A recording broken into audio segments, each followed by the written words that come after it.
So for those who've listened to the show before, it usually goes for about 5 hours, so this will be the shortest show that we ever do, probably ever. So let's get started just by letting you know. We are the RF Generation Collectorcast. My name is Bill McGee. I'm on the forums, pretty much any forum you're probably on as Wild Bill 52.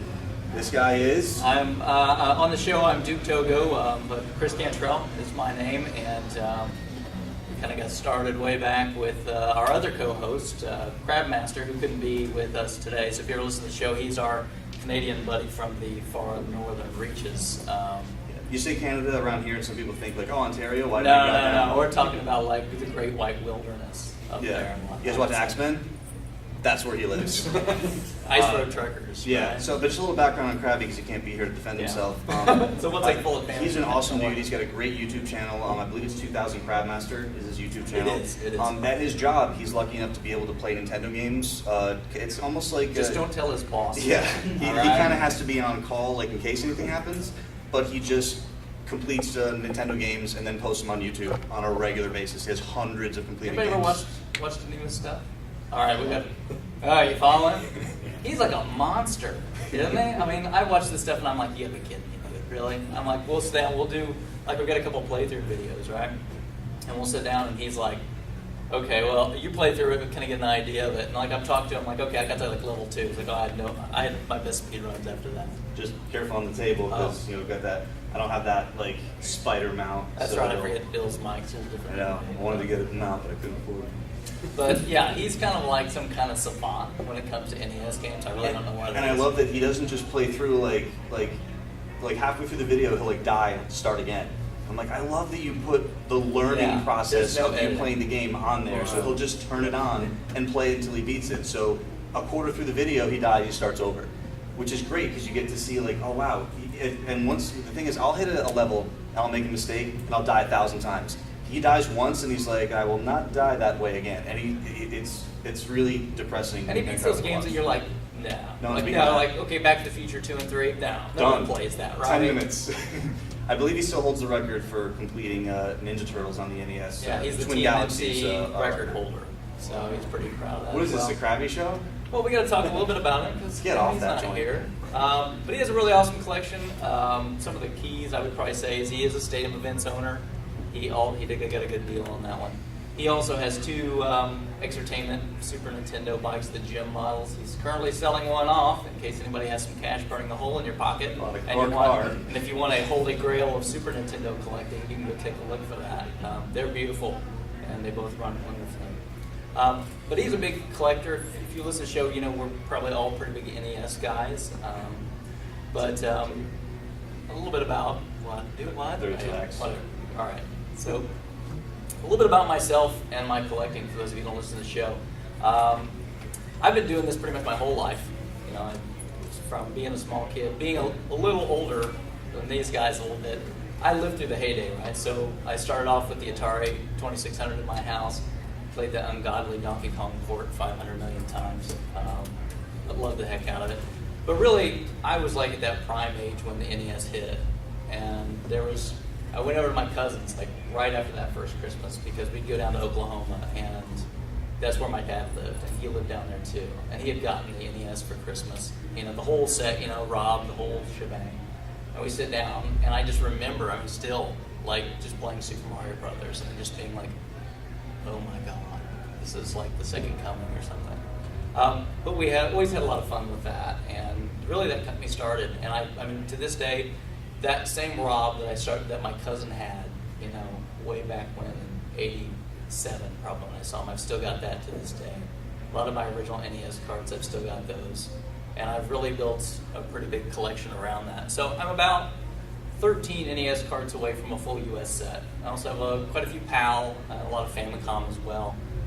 NES 8-bit's really the focus of my collecting. I'm at around 1,100 titles total for NES 8-bit. Now, I do a lot else, so my total collection's around 2,100 pieces.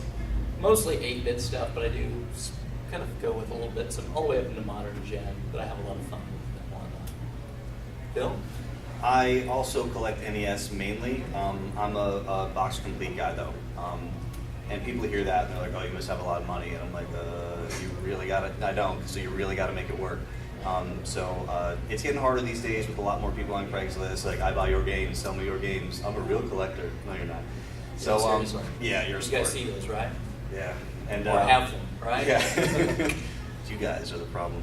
But no, it's so yeah. My box collection is right around 358 pieces, all complete NES, and that's just my NES collection. I'm one game away from a complete 32X box set. And oddly enough, it is Spider-Man, which does come up fairly often. Just demands a high price. I was very lucky to get my Pitfall for $40, complete with the poster. We get to hear a lot about the poster. Yeah, and I didn't even know that. Like I was like, oh, I'm looking for complete 32X, and someone's like, gotta get that poster. So I was like, all right, I'll find one with a poster, and it was actually on Sega Age. I was surprised I got it for that price. And then the other one that was tricky is World Series Baseball. I ended up getting that one. I paid close to retail for it. I don't want to tell you what I paid for it, because I try not to pay retail whenever I can. I paid $150.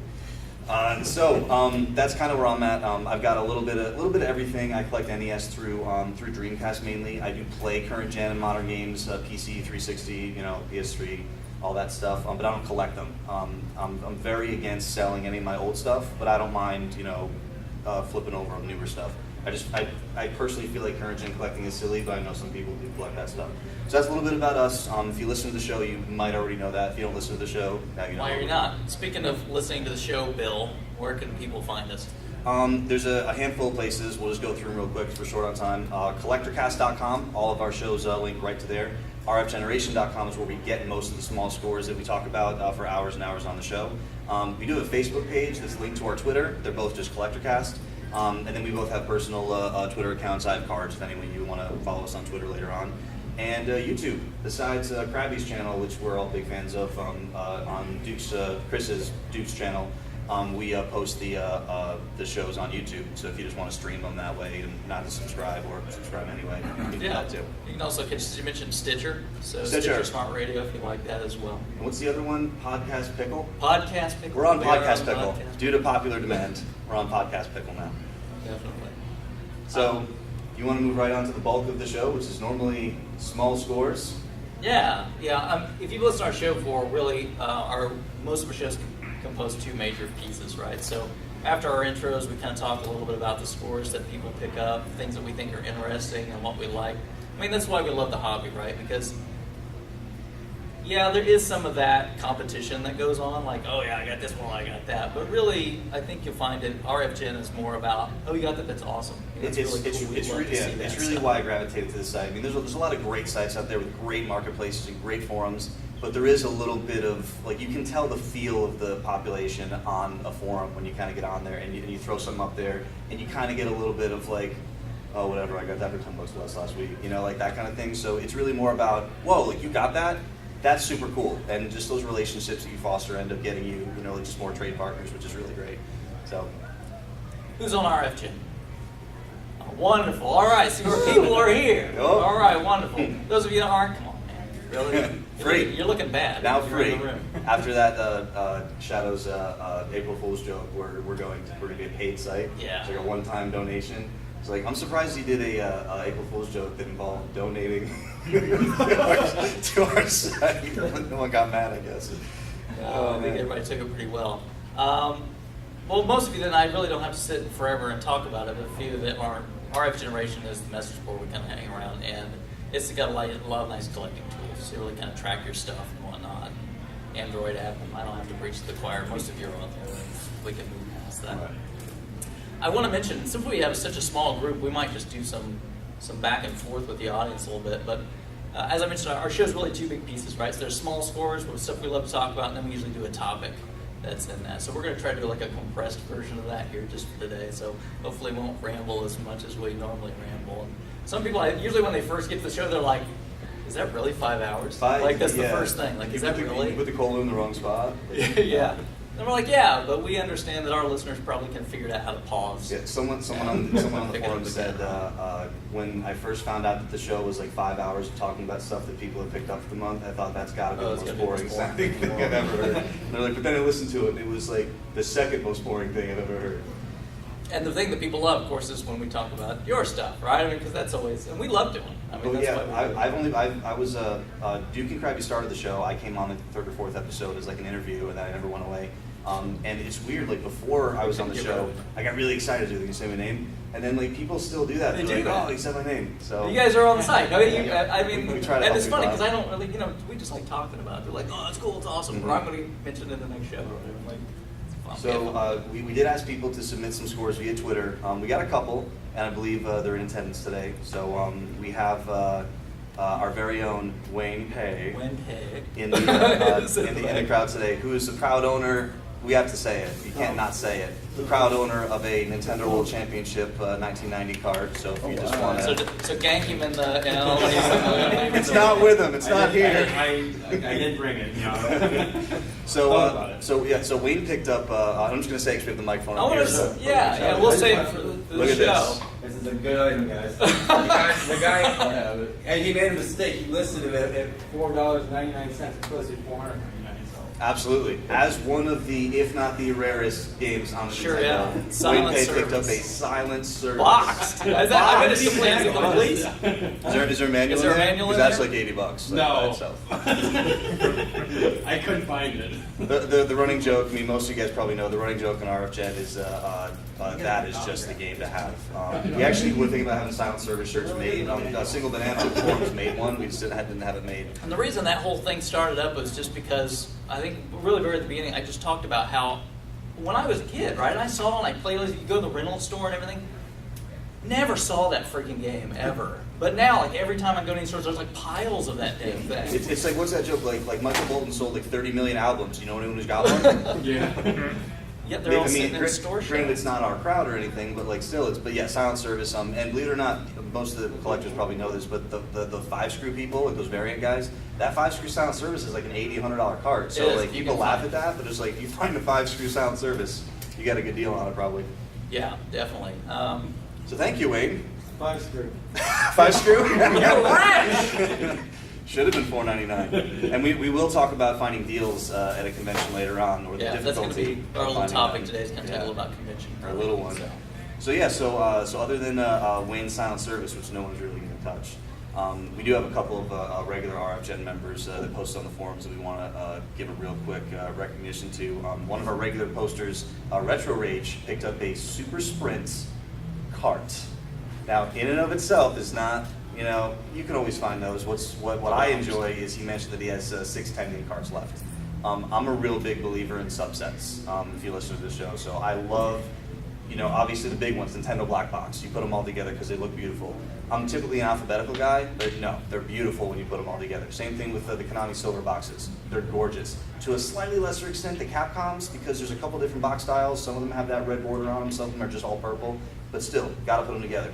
Tecmos are actually surprisingly nice because they all have that black spine with like the red bar on the bottom. So again, like when they're all alphabetical, they're just kind of choppy. But you see all the box talk I have to put up? Oh man, all the time. Cardboard. I'm like, really? You can't play cardboard, man. The people who have complete games who decide who's cardboard all collectors here? All I really need is the cart. Those are my favorite people. So I'm like, oh, you just want to sell your boxing manual? That's amazing.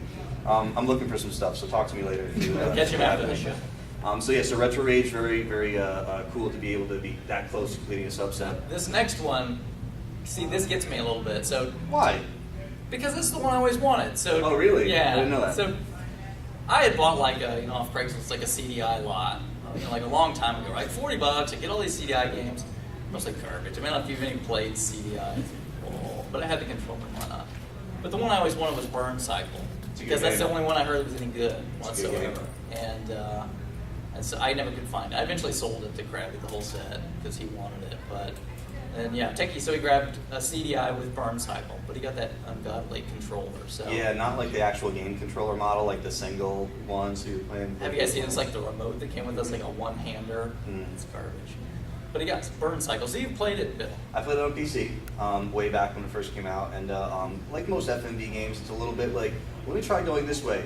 You die. Okay, let me not go that way anymore. So it's a little bit of trial and error, but it's still really cool, like the beginning of the FMV games. Well, it was like this cyberpunk thing, right? A little bit, so yeah. like it's back when remember cyberpunk was such a thing. And hackers. Blade Runner on PC is a very underrated game. There's actually someone who's got one in a display case here. Blade Runner's a really good PC game. Cyberpunk. Yeah, whatever. Too. So besides that, Techie also cleaned out a closing play and trade.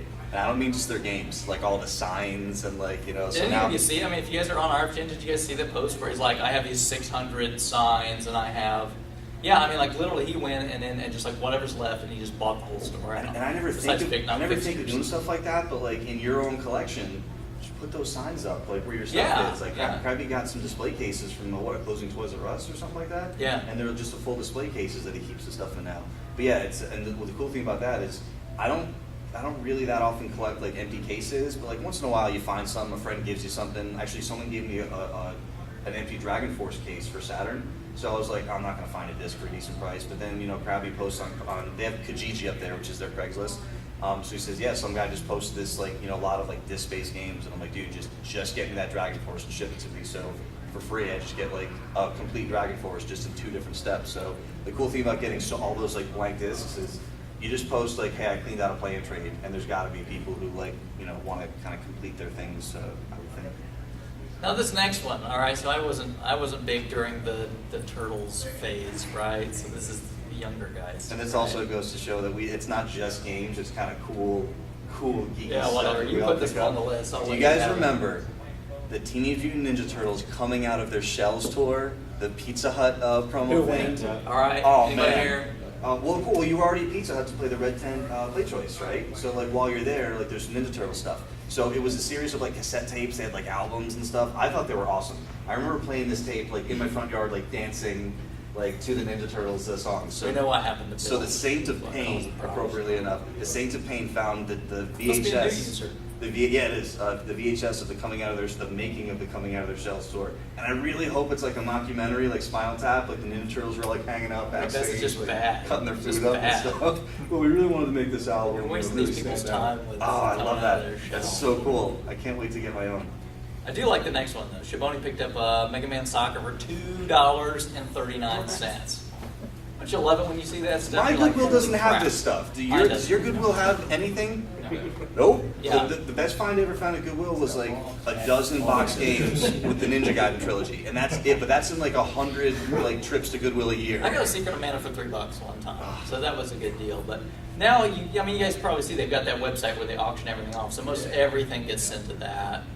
It's harder to find things, but I always find like PlayStation 1 discs stuck in with the music CDs. So I usually flip through those. And I found a bunch of CDI stuff at one time too. So I think whatever they think won't sell, that's pretty awesome because Mega Man Soccer. Not that I care about soccer. And the thing is, it said the weird thing was he might have lucked out because there was no decimal point. He showed the price tag. It just said 239. So other people might have thought like Wayne, right? that they wanted $239, but he went up and he said, "This is $2.39, right?" Oh yeah. Yeah. So man, good job, Shaboni. And then Gamer Nick. Gamer Nick's one of our regular posters who, I don't know where all this money comes from, but God bless him because he came away with a huge Saturn lot. Yeah, if you guys are on site, you see his post, right? You're like, what on earth do you do for a living, right? You must work wherever Wayne worked. So big Saturn lot. The only game that I'm going to mention because I like this game a lot, and I feel like a lot of people haven't played it, is Enemy Zero. And if you guys haven't played this game, it's a sci-fi game. You're like on a spaceship. I won't give any spoilers away, but basically you have one weapon, and it's like kind of like a stun gun that like will incapacitate anything that's like within like 6 feet of you. Every enemy in the game, at least at the beginning of the game, is invisible, so you can't see what's attacking you. You have like an alien style beep, beep, and as the enemy gets closer to you, beep, beep, beep, beep, and you can't see anything, and you're scared to death. And the thing is, if you press this thing, like it incapacitates within about like 6 feet of you, but there's like a 10-second recharge on it. So if you do it too soon and the beeping still happens, oh my god! And then you die from an invisible death. So it's a really cool game. I don't really know. That's Kenji Eno did that, who recently passed away, and God rest his soul. But he did the D games, so D, D2, and whatnot. Got a new D coming up pretty soon. Yeah, though I don't know if that's related. They just announced that D4. I don't know if that's technically, because there was never a D3. Right. That's pretty cool. There was the Mighty Ducks. Oh, I'm sure that Kenji Eno totally wrote that script, right? Gotta be a lawsuit. So, and then you actually had a nice exchange. Yeah, this kind of goes together a little bit, but I don't know what it is around me here lately. Like Super Nintendos have just been coming out of the woodwork. I've been picking them up for like $10 here, there, and everywhere, and obviously don't need anymore. So just turn around, sell them on forums and whatnot. I'm sure a lot of you do that. Kind of helps fund the collection. But our wonderful Engel. Engel. I think sold he's one. the producer of Full House. Yeah. No, is it Full House? Is it Full House? I Peter thought it Engel? was, no, it's Or Saved by the Bell. Saved by the Bell. That's right. That's it, right. Mixing up my 80s. But I found, I picked up from a local gal. If you ever listen to the show, there's like this, and I mentioned it last time too, there's like this hoarder guy, and he will just text me from time to time. He's like, here, I just got this stuff, come buy it. And he sells it to me for like next to nothing, and they're not beautiful. I mean, you need to clean them up and whatnot. But it's really weird. I mean, I don't know where this guy comes from. I don't know. You just kind of meet him in the shadows somewhere, and he like gives you like a garbage bag, and there's like a bunch of stuff in it. And you're just like, I don't know. And so he gave my number to this other gal, and then so I start getting these text messages from her randomly, and it's that same sort of thing. It's just like, here, I've got this junk. Do you want it? And I'll just make her a low offer. She didn't care, right? It's just I want to get this junk out of my house. So I got part of one of those was a mini Super Nintendo, so like the Model 2 and whatnot. So I got that, and I think I paid 10 or whatnot. So I flipped it around. I sold to Engel. He enjoyed that one. I actually don't like that model as much because you can't get RGB out on that one versus like the other models. But you know, I've got one just for kicks, but that worked out pretty well. And then I wanted to take a second, like you guys here. So did anybody get anything really cool while you were here? Oh, right. So I see an Adventure Time cap. You got some apparel. I see a backpack opening. The next copy of Fortune. Fortune Street. $15. $15 for the Wii. That's a good deal. Complete. Got the manual. I thought you were going Got to the say Club Club Nintendo code. Has it been used? Probably not the way it looks. I need to hoard those things. I don't know about you guys. I don't know if I'm going to make platinum the next time around. I think this might lead a little bit. Oh, I see another bag opening up. Probably 15 complete. Road Rash. Rash, Sega CD. I played that on the 3DO actually. I Yeah. played the Sega CD one. Is it pretty much the same? Do you know? Yes, yeah. 3D is better, but That's beautiful. That's the thing I hate about those cases and the Saturn cases is those manuals, like because the way it's held in, they always like bow, right? Gotta get that styrofoam. You gotta get, that's the same sort of thing. But you have to like Yeah. take them out and press them every once in a while because if not, they'll just bow. So And someone tell me if there is, but you know how like Tusky and a handful of other people, they make the NES box styrofoam repro? I don't know anyone making that like Sega CD foam. oh yeah, no, I don't know. Okay, no one take that idea because you're gonna see it pretty soon. we're gonna put that right up with all the other crazy ideas. you come up Yep, with. I have lots of them. Like Sega, like reproduction Sega CD Saturn plastic cases. Yeah. A ton of people have looked into doing this. I've called some. My father-in-law deals with like fabricators in China for his line of work. He's an engineer for like scuba gear.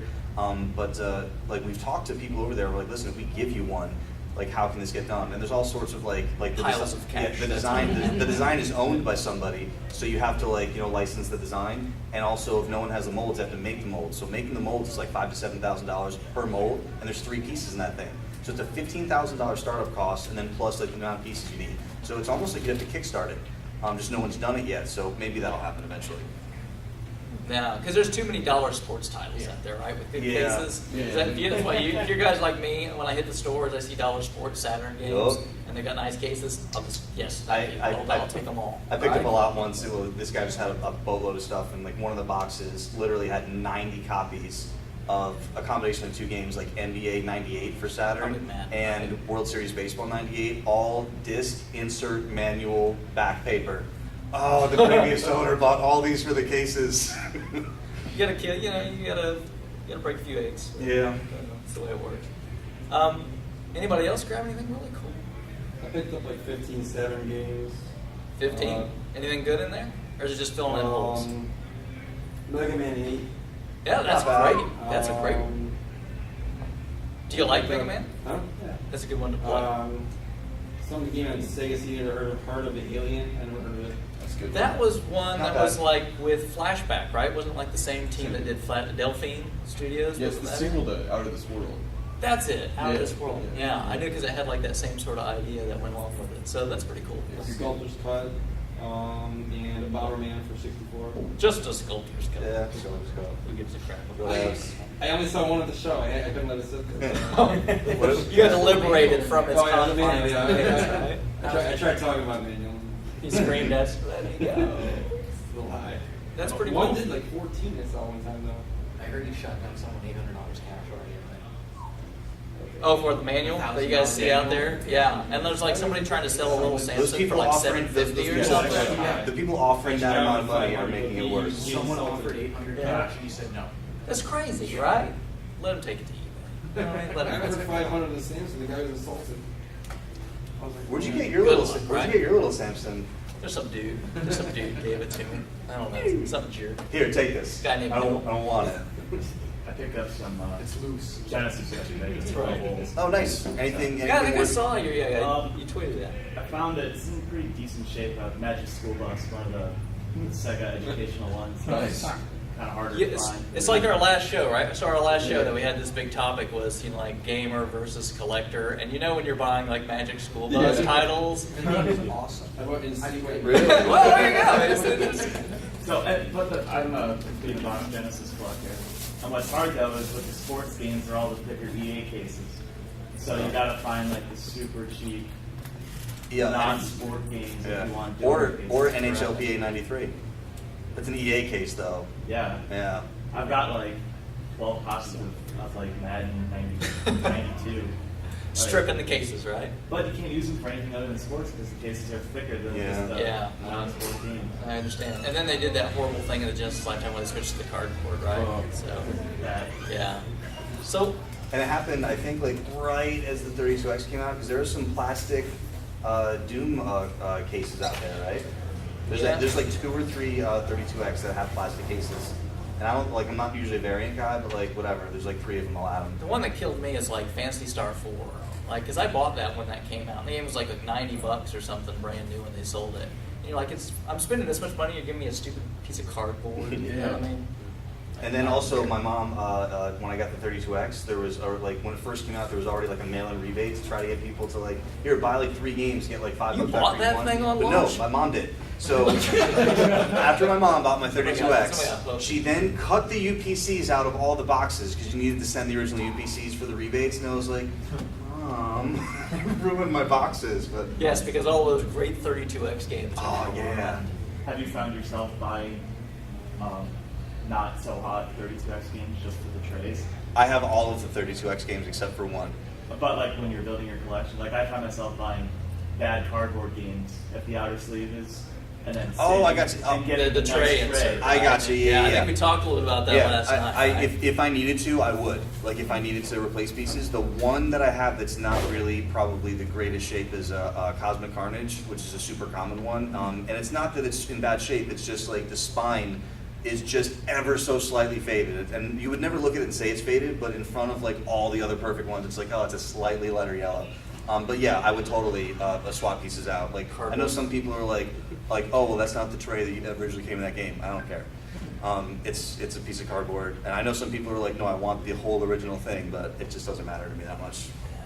So let's talk about some of the things that we picked up at the show. So were any of you here yesterday? I know a couple of you because I saw. So they had, there's a homebrew guy that's back here that's selling the new homebrew NES cart, the Dragon League, and then the Bread and Butter, the Master System one. And I just knew because like I bought his last one that he put out, and he sent an email around like some people like, hey, I got a mailing list, these things out. And he's like, hey, I'm gonna have like 30 copies of this for sale at the show. I'm like, great, I'm gonna be at the show. How do I make sure I get a copy? And he's like, well, you just have to kind of find me. I'm not, taking pre-orders or anything.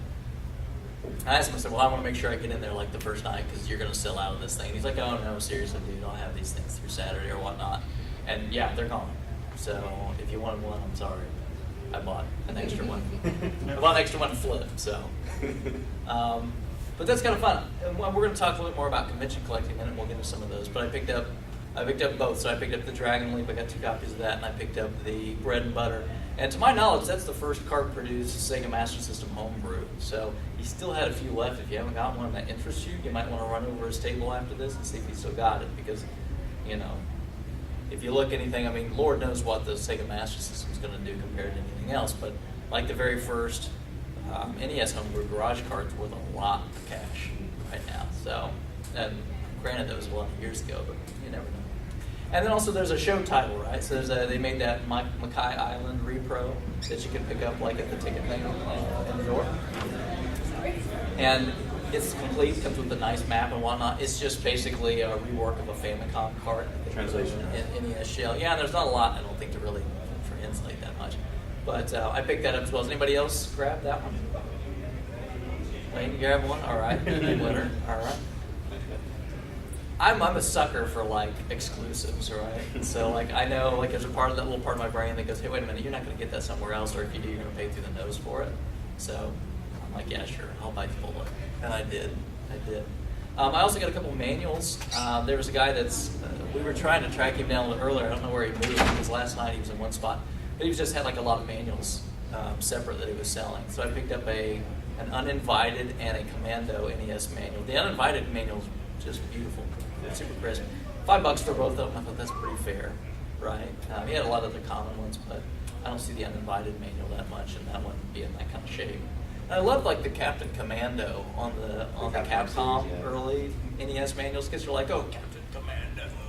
It looks so awesome, but there's no Captain Commando game on the NES, which struck me as really weird, but that's pretty cool. Those are something I got. Like, we'll get into this more on the topic, but today I've kind of told myself like I'm probably not going to buy today. And we'll get more into why that is in a little bit.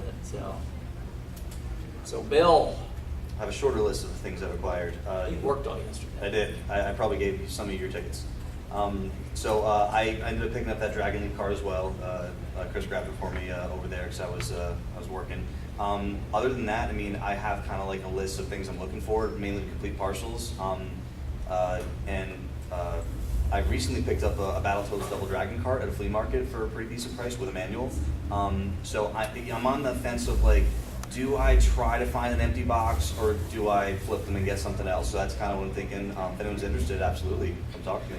Also, a Young Indiana Jones cart and manual I found at the flea market, same thing. It's like, dude, that box is more affordable. Like, I don't think you're gonna have too much problem finding that box. So, and I also brought a couple of Play Choice 10 carts for trade. I was hoping that there'd be like maybe a couple arcade people like selling some Play Choice cards. I'd really like a Castlevania or a Metroid. But yeah, like I've been to a couple shows where they do like swap meets. So they'll set up a room and you don't have to be a vendor or pay for anything. You just bring a box of your crap and set it down, put your name on the box, and kind of like mill around the room, like seeing if there's anybody you want to trade with. We've done this at Retro Games Plus in the past, and it's really cool.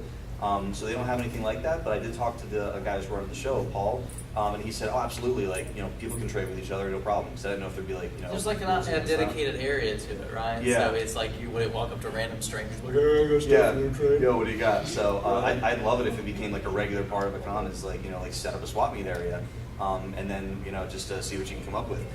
So for me, like, I have like a shopping list when I go to a convention, and this will actually. I've seen some of you with your lists too. This is probably more of a topic thing, but like I've got on my shelf at home, I've got the games where I just need the manual, the games where I need the cart, and then the games where I need like the box. So I basically have like there's of course stuff like if I see it, it's a good price, I'll just grab it. But I'm really excited to like complete things. Like I've got and it's weird the way it happens. Like I got a cart only, like the red label Blades of Steel cart like a while ago, and I was like, well, I want to complete, and then someone really wanted the cart, so I just sent it to him, and then another guy in the forums like, oh, do you want this red sleeve box and manual? That's always the way it works. So now I need that red Blades of Steel cart and like a couple manuals, but that's why I don't get rid of anything. Yeah. But we'll talk about that when we get to the topic. But yeah, that's all I've really picked up so far. Tomorrow I think is my shopping day. Yeah, I think somehow you forgot to work in that you have like 400 laser discs to sell. I do. Does anyone enjoy just super, I can't say high fidelity, but fidelity? Regular fidelity. So yeah, it's the video store I used to work at years ago. They closed, and I sold a bunch of games from them a while ago. But then she called me up, and she was like, "You want to do laser discs?" And I'm like, "Well, I'm not an expert, but I'll take what you have, and I'll see what I can do." And there's just nobody who will like. But then part of the problem is you go on Craigslist, and people are selling like 100 laser discs for $50. So I put them up for $1 a piece, like whatever you want. So I have 400 laser discs for sale. The problem is shipping them; they're £1 each. So I mean, you ship a medium mail, so you can get away with it, but it's a little nutty. Yeah. No. Yeah. So we talked a little bit about convention exclusives, which are cool. Especially if you're into homebrews or repros or translations. And that's gotten to be a really big thing lately. It seems like. I mean, hey, we're gonna have just, and maybe I don't understand the mentality. I'm not a creator. Don't get me wrong, but like, if I'm a creator and I'm selling a product and I say I'm just gonna have 30 of these, but I'm still just gonna charge whatever the base price is, why would I do that? I guess I'm like, why wouldn't I try to sell as many as I humanly could? I mean, maybe there's something else that's behind that. I mean, for collectors, I can see it's like, oh, only 30. Oh, right, yeah, I'm gonna go pick that up because I'm never gonna find it again, or I'm gonna pay through the nose. Yeah. Like the one that was last year. I don't know if anybody's here. That it was still the Dragon, whatever it was. So Dragon Leap. Dragon Leap was this year, Right. So I don't remember what it was, but anyway.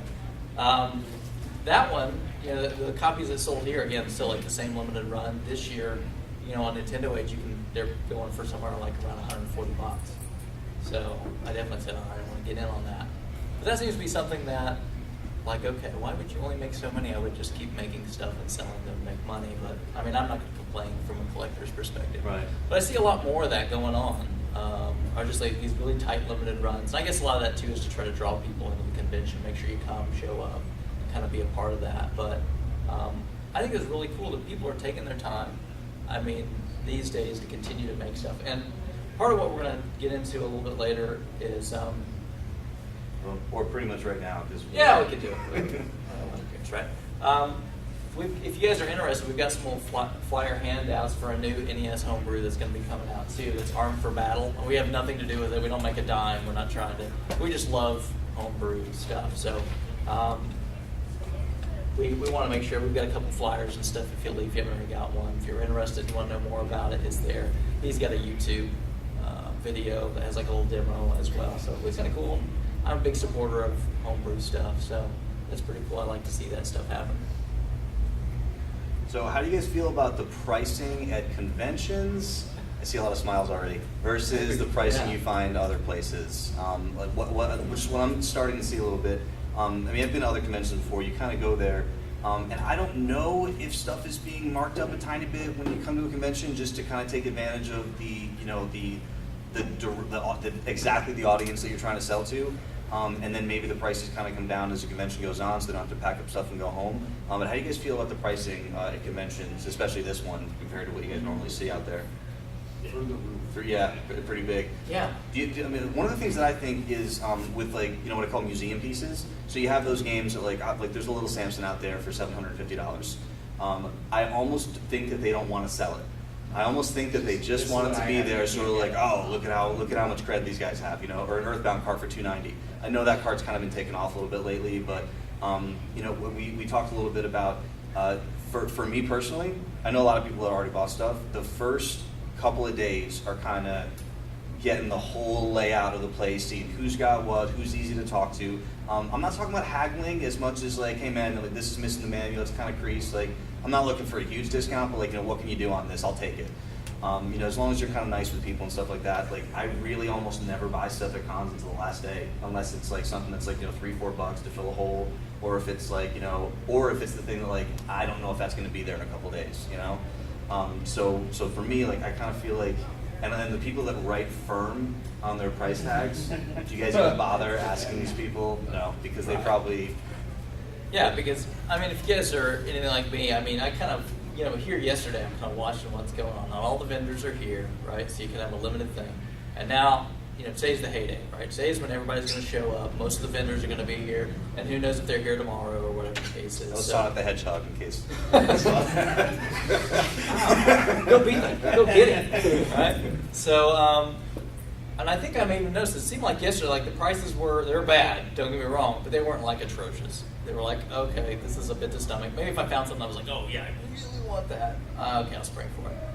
And to me, I honestly think some of the price on some of these vendors has gone up today, that they've raised their prices from yesterday because they know they're going to get more eyeballs and more chance to sell. No, I don't have proof of this. It's just a gut feeling that I have. I think I may have seen it. You've from seen it? one around yesterday. And then yesterday, I mean, and then tomorrow you'll see that taper, right? Like Bill was talking about. People want to start moving some stock. They don't want to have to take as much stuff home. Cash speaks, right, towards the end of the convention. So there's always that process, and I always do that as well. If I'm going to be at that last day of the show, that's when I'm going to try to do my buying, unless it's something I have to buy because it's not going to be there. Because they're going to be a lot more receptive to my bargains. And there's a tiny thing that I've tried in the past. In my old retail days, one of the tricks that they say is like when you're talking to a customer about a product, put the product in their hand. So one of the things, kind of the reverse of that, is when you walk up to buy something to make an offer, you don't make the offer like just holding the game in your hand with your other hand empty. Like if you have a little bit of cash in your hand, even if it's like a 5 or whatever, just like psychologically them seeing the cash like that you're about to hand to them, like it does like make a little bit of a difference, I found. So I mean, but I'm not usually in for like tricks or anything like that. I know that you in the past have talked about having different amounts of money in different pockets. I see smiles and nods. Everybody knows the garage sale So here's my tricks. $3 pocket, my $7 pocket. You want like a couple dollars Like less keep than like all a the round 5 and numbers. 1. You keep So a then couple you're like, ones. oh, how much is that? Oh, that's $10. Oh, reach in the 7 pocket. Oh, would you take 7? Really though, yeah, you yeah. do. I mean, because people see the money. You gotta right? know That's it. your People pockets, see the though. money, and You that's gotta know those pockets. Oh, there's the 20. Oh, would you take 100? Yes, I will. So yeah, I have no problem with tricks and whatnot because these guys are trying to get you, right? It's a game, right? These guys are out to make as much as they can make, and I'm out to pay as little as I can pay. And there's nothing wrong with So, either position. no, there's nothing wrong with the business trying to make It's money. theirs, or they you can try to make sell a deal, it. yeah.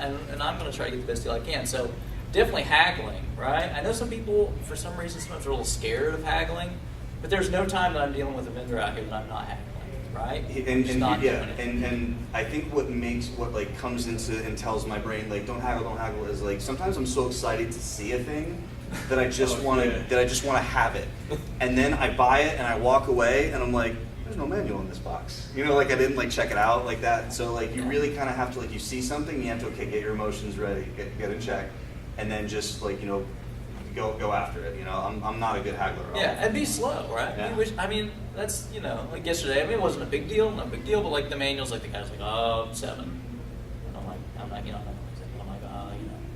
And so, but they know that, right? But before I do They know come that back, you're- I do the old, you just stare at it for a minute, right? Yeah. You just hold it and you just stare at it. I've You seen can tell, Pawn Stars. I know how this yeah, works. there you go, like, I'm just, You put your blackout glasses on.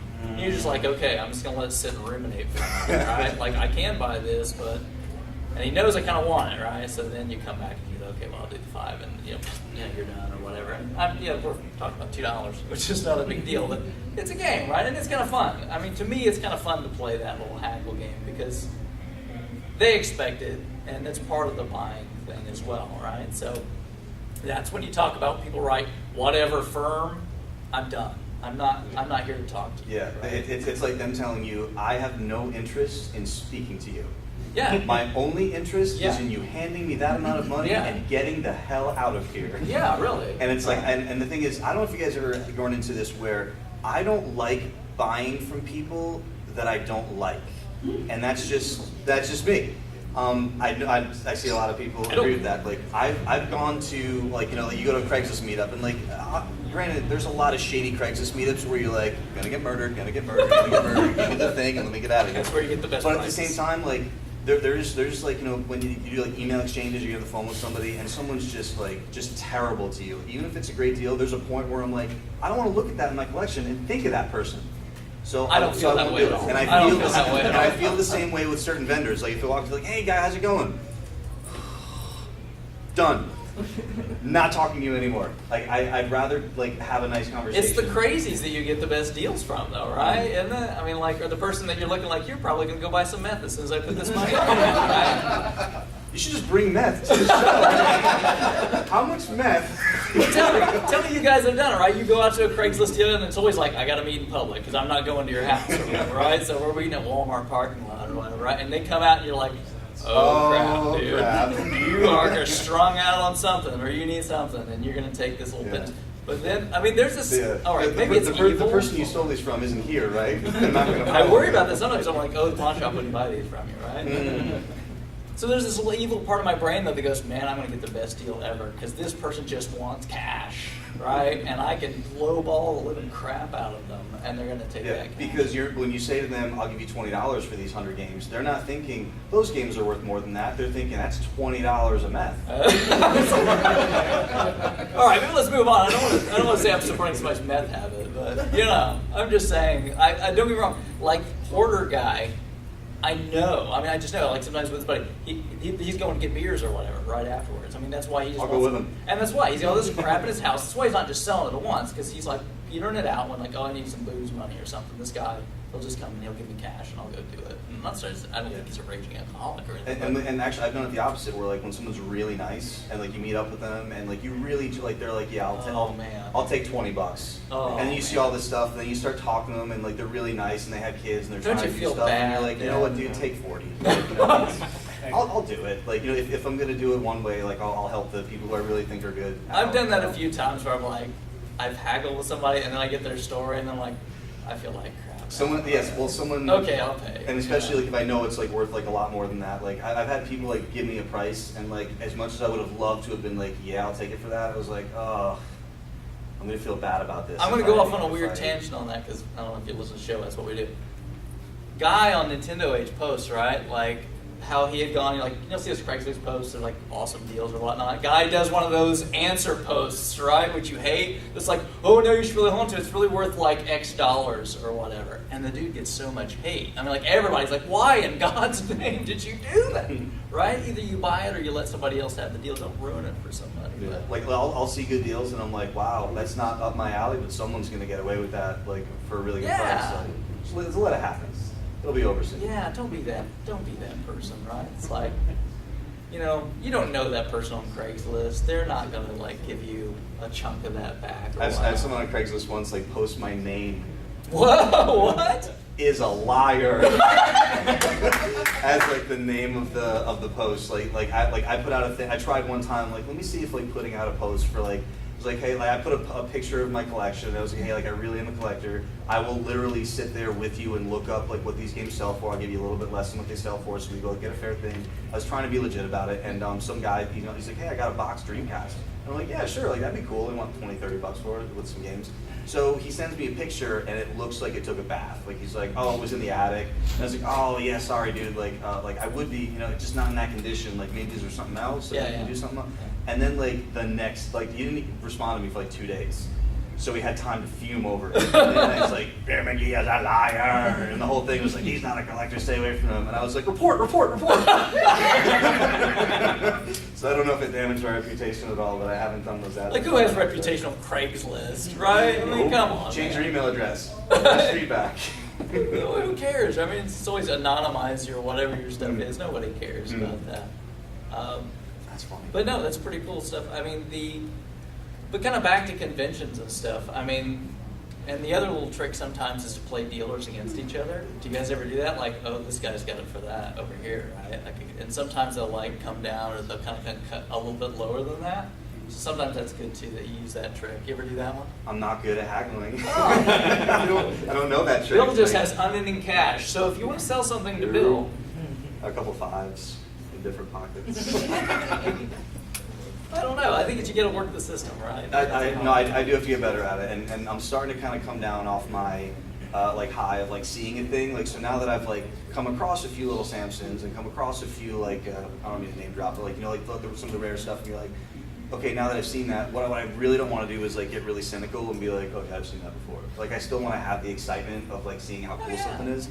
But at the same time, you know, like to me, it's about that vendor, like just starting up that conversation and just like if he's a cool dude, if he's something, you know, kind of like selling out of his own collection, just like I'm just going down to games that I really like. There's a dude, Marshall. He's at the very last table at the end right there. He's wearing the hat. Really cool dude, and he's just selling stuff out of his collection and he'll work with you. And those are just the best vendors. Like they're easy to work with. They'll work with you. They're reasonable, and they don't, you know. It's just I really liking the person I'm buying games from. I don't know if that's a thing. Bill takes an emotional journey, I guess. I'm I'm like, right it's now. stuff, right? I'm buying stuff. It's not that big of a deal. That's all right. We wanted to mention a thing that's a little bit off since we're running lower on time, but thing that's not usually discussed a lot, well, maybe it's a little bit more than it should be, in our show is a little bit about tabletop, just because Bill's going to be here doing some of that. So I want to give Bill a minute to kind of... Oh, thank you. Literally a minute. I really don't want to take up too much time. Obviously, being like a big retro collector through all the stuff that I do, that's kind of like the main reason I came down here. But just a couple years ago, I was listening to like a couple podcasts with the guys. It was a like video game podcast, but they were talking about like they would mention tabletop, and I was like, well, let me give this a try. And I just ended up like going to like a free play, like an open board game night at a local shop. and besides just being some of the coolest people, like they just want to teach you how to play a game. And like, you know how like the first thing you would think is like, well, yeah, they want to get you to buy some stuff, and like they really don't care. Like they just want you into it. Get into it. Awesome. Go trade on Board Game Geek. Like go like buy from Amazon or cool stuff. And I, it might be a little bit of the collector in me, but I ended up like over the last couple of years amassing like 50 or something like that, just awesome tabletop games. So, and that's one of the reasons I volunteered here, besides like just to be a part of the show, is I brought like 2 totes of my own personal board game collection just to teach anybody who wants to learn how to play anything. So after the show, I'm going to be just going straight over to tabletop. If anyone wants to learn a game, I'll be over there. We'll play a short one, we can play a long one, like whatever you want. Again, I thought this would be a nice day to do it because it's going to just be so crazy on the marketplace floor. The prices are kind of up there. So if you guys are doing what we're doing, kind of like making a list and like going to be doing some shopping tomorrow, just come and hang out. I've literally got a little bit of everything. Some of the big ones, some of the obscure ones that take 5 minutes, ones that take 10 hours. So whatever you want to do, I'm down. And I want to mention as well, we'll be out and about pretty much most of the rest of the evening. So I mean, if you haven't already, feel free to stop by, chit chat for a little bit. Love hearing from people. And, if you listen to the show, that's great. If not, hey, it's fun to kind of talk to fellow collectors as well. Yep. We don't do it for money, we do it for fun. Yeah, and there's, after the show, I think the main show ends at like 7 tonight. And I mean, if you've got like the super pass, you'll be going on to whatever it is, right? But if you're going to be ending at 7, and we'll probably be catching a little dinner after that. So if you guys want to kind of get together and do a little meetup and have dinner with us, just feel free to either catch us or you can tweet us at Collectorcast. And what we'll do is we'll just have a little meetup after the end of the show. So if anybody's interested, fun to talk some games, get some food, maybe a few beers or something, but we'll have some fun. We should thank John. Are we clapping? Thanks, John. John, this is John White. So if you've listened to the show, we did an interview with John, one of our earlier episodes. He is a homebrew programmer. He did Assimilate on the NES, so if you have that, you can thank him. He's also running our camera. Animal Crossing is really good if you guys didn't know. Much more interesting than we are. This is my big collection pickup. I Yeah. got Animal Crossing New Leaf at a GameStop today. I should have mentioned at the beginning of the show, like as a courtesy to others, please put your 3DSs in spot pass mode to get as many as possible. Yeah. And I know the next panel's got to come in, so we need to really wrap up. So the last thing. Thank you. Thank all you guys. It's been green all day. Yeah. So last thing I just want to mention again is if you already listen to the show, thank you very much. We really appreciate it. If you don't listen to the show, please check us out. Collectorcast.com, Twitter @Collectorcast. You can find us. Happy to talk collecting, and hope you guys enjoy it. And hope you guys enjoy the rest of the show. So thank you very much for taking the time to listen.